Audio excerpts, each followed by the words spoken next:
Hi, Max Brantley with the Arkansas Times on Tuesday, June 21st. Let's start our news roundup today with Donald Trump, the Republican presidential candidate. The polls don't look so good. His fundraising is terrible. There's talk of a rump effort to deny him the nomination of the Republican convention. What do you do when everything looks terrible for you? You bow your head and pray. Donald Trump's having a meeting today with evangelical leaders to hope to rouse that part of the Republican base in his favor. There's a couple of Arkies involved in this effort. Mike Huckabee, who signed on with the Trump campaign some time ago, and also Ronnie Floyd of Northwest Arkansas, who's president of the Southern Baptist Convention. He's on the steering committee of evangelicals for Trump.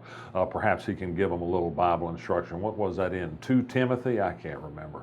Elsewhere in the news today, Chuck Banks, the former federal prosecutor, is a defense lawyer for Ted Sewell, the former head of a huge mental health company that made millions of dollars for the state until a couple of people pleaded guilty to taking bribes from Sewell to help him with the state business. It's been noted by the defense lawyers, the government lawyers in this case, that Banks did some consulting with a potential client in this case who's now a witness against Sewell. They want a hearing on whether it's a conflict of interest. Banks says it's not. He said he hasn't revealed anything to anyone.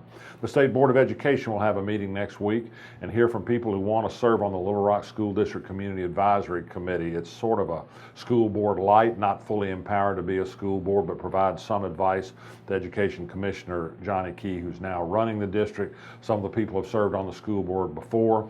Politics will be important. The governor now controls the board that will make these appointments. It'll be interesting to see if there are people that are viewed as sympathetic to his and the Walton Family Foundation's view of how schools should be run, or perhaps something more in line with what the Little Rock School District Board felt previously.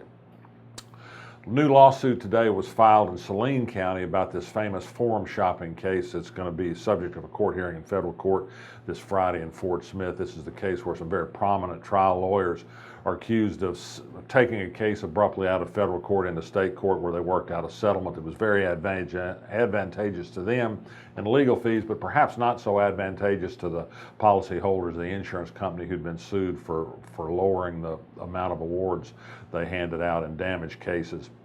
A lawyer has filed a tort case in Saline County that says the people in the class are victims of deceit and essentially fraud in this case, and he wants some damages from the lawyer. So they now have a couple of headaches to deal with. It looks like, because of federal court action yesterday, that historic bridge over the White River at Clarendon will be torn down. That was pretty much a foregone conclusion. The state, in getting approval for a new bridge over the White River there, had agreed to take down the old bridge, which disrupts the flow of the White River in a way that's damaging to the Cache River National Wildlife Refuge. There had been some hope of preserving the bridge for a bike path. That doesn't look like it's going to happen. There's a story yet to come on why the opening of the new bridge has been delayed. It's because of some construction flaws, some things put in upside down, I'm told. This is from the Highway Department that has told us they can build 12 new lanes through the heart of Little Rock and not do anything but help our city. Be very afraid of those sorts of promises. Also in the news today, Wendell Griffin, the circuit judge in Little Rock yesterday, denied a temporary restraining order asked for by Dr. Robert Rook of Conway. He's the doctor who's been charged with 2 rape counts. His medical license was suspended temporarily. He wanted that suspension not to go into effect. Judge Griffin denied that request. We did have the votes in the U.S. Senate last night on gun control legislation. In all 4 cases, the Republican senators from Arkansas went with the Republican Party line. That is, they went against stronger gun control. They say the majority of American voters favored these better gun control measures that our senators opposed.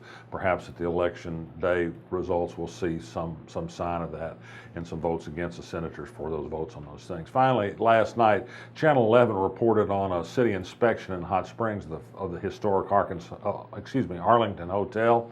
Found a lot of shortcomings in wiring and other conditions in the building.